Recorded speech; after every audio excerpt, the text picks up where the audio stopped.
Positive తేజం Telugu channel ప్రేక్షకులకు స్వాగతం. మనం ప్రముఖ సంఘ సంస్కర్త, ఆధునిక నాస్తికోద్యమ నాయకురాలు అయినటువంటి శ్రీమతి సరస్వతి గోరా గారి స్వీయ జీవితగాథ గోరాతో నా జీవితం అనే పుస్తకం నుండి అనేక అంశాలు తెలుసుకుంటున్నాం కదండి.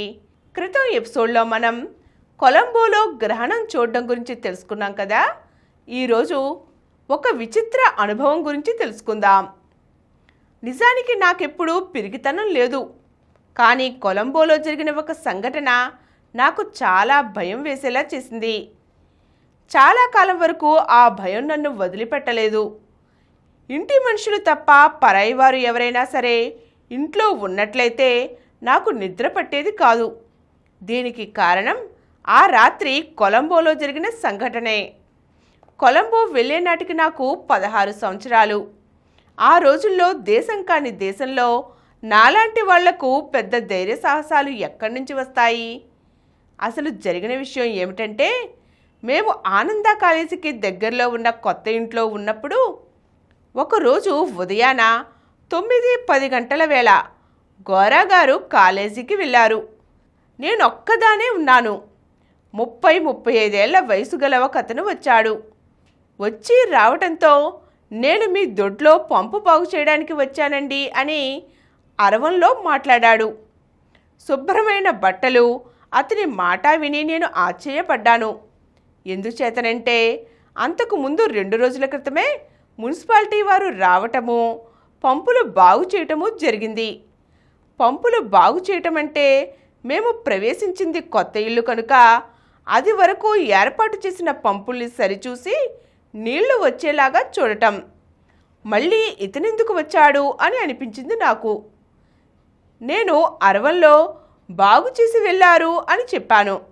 అతను తడుముకోకుండా ఆ విషయమే ఉత్తరం వ్రాసి ఇవ్వండి అన్నాడు. వ్రాసి ఇవ్వాలి కాబోలు అనుకుని నేను ఇంగ్లీష్లో వ్రాసి ఇచ్చాను. అతను వెళ్ళిపోయాడు. మర్నాడు అదే సమయానికి మళ్ళీ వచ్చాడు.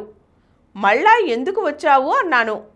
అతను, నిన్న మీరిచ్చిన కాగితం పనికి రాలేదు, మా పంపు బాగు చేయవలసిందని, మేమేమీ రిపోర్టు పంపలేదని వ్రాసి ఇవ్వమన్నాడు. ఏమో, ఆ వివరాలు ఆయన ఉన్నప్పుడు కనుక్కోవలసిందని చెప్పాను. అయితే వారెప్పుడు ఇంటి వద్ద ఉంటారు అని అడిగాడు. నేను వేళలు చెప్పాను. ఆ రాత్రి భోజనాల వద్ద నేను ఈ విషయాన్ని గోరా గారితో చెప్పాను.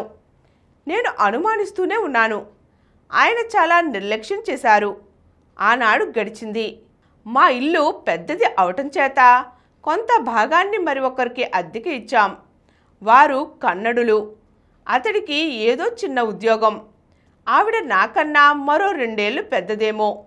మా ఇద్దరి కాలక్షేపాలన్నీ అరవంలో జరిగిపోతూ ఉండేవి. కొత్త మనిషి వచ్చిన సంగతి ఆవిడికి చెప్పాను. ఆ మర్నాడు గోరా గారు కాలేజీకి వెళ్ళారు.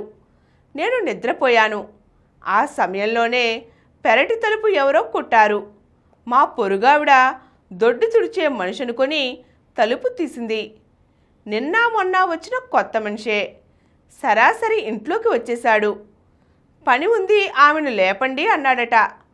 మంచి నిద్రలో ఉన్న నన్ను మా పొరుగావిడ లేపింది. ఇద్దరం కలిసి వారి వాటాలోకి వెళ్ళాం. అతనే, మళ్ళా ఎందుకు వచ్చావు అన్నాను. మొన్న మీరిచ్చిన కాగితం పనికి రాలేదు, రిపోర్టు చెయ్యలేదని ఉత్తరం వ్రాసి ఇవ్వాల్సిందేనో అని అన్నాడు. రోజు ఈ గొడవ ఎందుకు, ఇస్తే పోతుంది కదా అని అనుకున్నాను. వెనక్కి తిరిగి కాగితం కలం కోసం మా గదిలోకి వెళ్ళాను. కాగితాలవి వెతికి తీసుకుంటున్నాను. ఇంతలో భయంకరమైన కేకలు వినిపించాయి. నా ఒళ్ళు జల్లుమంది. వెనక్కి తిరిగి పరిగెత్తాను. నేను వెళ్ళేసరికి పొరుగావిడను గోడకు నొక్కిపెట్టి ఒక చేత్తో పేక నొక్కేస్తున్నాడు. మరొక చేత్తో కత్తి తీశాడు. ఆమె మెడలో బంగారపు గొలుసు ఉంది. కెవ్వుమని అరిచాను. నా కేక విన్నాడు. ఆమె గొంతు వదిలేశాడు. నేను వాకిలి వైపు తిరిగాను. సహాయం కోసం బయటకు పరిగెత్తాను.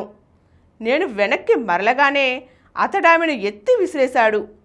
నా వైపుకు తిరిగి పరిగెత్తుకు వస్తున్నాడు. నేను ముందు, తను వెనుక. నన్ను కూడా చంపేస్తాడేమోనన్న ఆదుర్ద.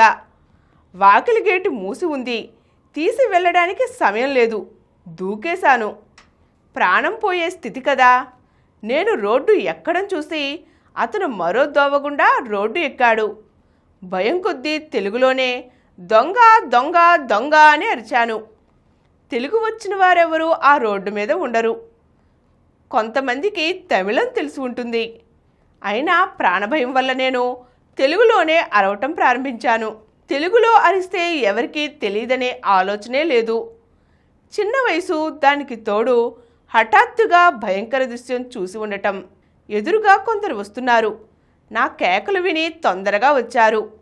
తీరా చూస్తే వాళ్ళు రోజు మాకు పాలు పోస్తున్న మహమ్మదీయులే.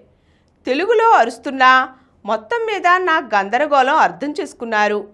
నేను చూపించిన దిక్కువైపు పరిగెత్తారు. పెద్ద గందరగోళం చేసుకుంటూ అతన్ని వెన్నాడారు. అతను ఎటూ తప్పించుకోలేకపోయాడు. దొరికిపోయాడు. పట్టపగలు కనుక ఈ గందరగోళానికి పెద్ద గుంపు తయారైంది. చూడటానికని తలా ఒకటి అతన్ని అంటించారు. ఆ దారినే పోతున్న ఆనంద కాలేజీ విద్యార్థులు ఇది విని విషయం తెలుసుకున్నారు. అటు గోరాగారి కోసము, ఇటు పోలీసుల కోసము పరిగెత్తారు. పోలీసులు వచ్చారు. రిపోర్టు తీసుకున్నారు. కడకు ప్రాణం సేద తెచ్చుకుని మా పొరుగావిడ బయటకు వచ్చింది, కానీ నోట మాట లేదు. నేను జరిగిన కథ అంతా మా పొరుగావిడ పీక నులిమేస్తూ అతను కత్తి చూపిన వేయనమంతా అరవంలో చెప్పేస్తున్నాను. నదురు బెదురు లేకుండానే చెబుతున్నాను. ఇంతలో గోరాగారు వచ్చారు. ఆయనను చూడటంతో అకస్మాత్తుగా బావురుమన్నాను. గుండెల్లో నుంచి పొర్లుకుని వచ్చినట్లయింది ఏడ్పు. ఆ తరువాత మేము కోర్టుకెళ్ళి సాక్ష్యం ఇవ్వవలసి వచ్చింది. అదంతా ఒక గాథ. జరిగిన మేలేమిటంటే అతనంతటికి అతనే చేసిన నేరం ఒప్పేసుకున్నాడు. ఈ వార్త ఎలా వెళ్ళిందో పత్రికల్లోకి వెళ్ళింది. ఆ వార్త చదివి శ్రీ అజరప్ప గారు మమ్మల్ని పరామర్శించారు. అప్పటిదాకా ఆ వార్త మేము ఆయనకు తెలపనందుకు విచారించారు కూడా. గోరాగారు అదొక పెద్ద విషయం కాదని అనేవారు. నిజానికి అంతే. కానీ అది మొదలు చాలా కాలం వరకు ఒక రకమైన భయం నన్ను పీడిస్తూ ఉండేది. ఇంటి వాళ్ళు కానివారు ఎవరైనా ఇంట్లో ఉన్నారా? నేను ఆనాడు నిద్రపోయేదే లేదు. మరి కొలంబోలో ఈ గొడవ జరగకముందు మా తలుపులన్నీ తెరిచే ఉంచేవాళ్ళం. మా చుట్టుపక్కల ఇళ్ళవారు అతి జాగ్రత్తగా ఉండేవారు. గొడవ జరిగిన తర్వాత పగలు కూడా గేట్లకు తాళాలు వేస్తుండేదాన్ని. ఈ భయాలు, ఈ అపనమ్మకాలు ఇవన్నీ నేను ప్రజా జీవితంలోకి పరివర్తన అయ్యే కొద్దీ తొలగిపోతూ వచ్చాయి. ఆటంకాలకి భయపడి ఒదిగి కూర్చోవటం కన్నా ఎదిరించి జయమో పరాజయమో పొందటం నేర్చుకున్నాను. ఈరోజు మనం కొలంబోలో సరస్వతి గోరాగారికి ఎదురైన ఒక విచిత్ర సంఘటన తెలుసుకున్నాం కదండి. మరో చక్కని అంశంతో మళ్ళీ కలుద్దాం. ఈ కార్యక్రమం మీకు ఎంతో నచ్చింది కదా. ఇటువంటి మరిన్ని వీడియోల కోసం అనతి కాలంలోనే 20 కోట్ల వ్యూస్ సాధించిన సమరం ఛానల్స్ సమర్పించు పాజిటివ్ ఎథియిజం తెలుగు ఛానల్కు సబ్స్క్రైబ్ చేయండి, లైక్ చేయండి, మీ ఫ్రెండ్స్కి షేర్ చేయండి.